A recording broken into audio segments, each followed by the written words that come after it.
wear multiple face accessories on Roblox.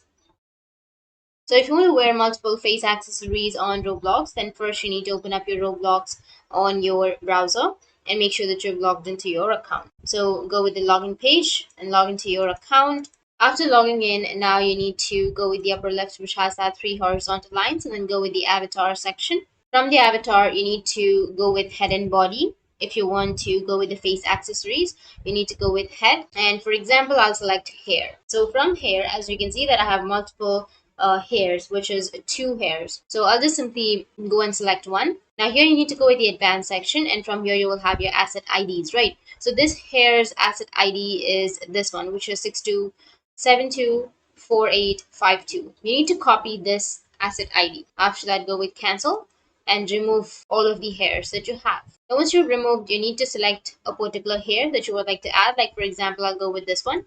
Once you've selected this hair, and if you want to add another hair, then you need to go with the advanced.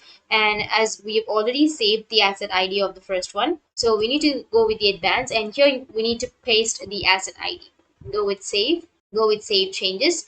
Are you sure you want to override your current look? Go with save, and your accessories has been saved. As you can see that you will have two hairs. So that's how you can wear multiple face accessories in your Roblox. And if you have any questions, feel free to comment below. Thanks for watching.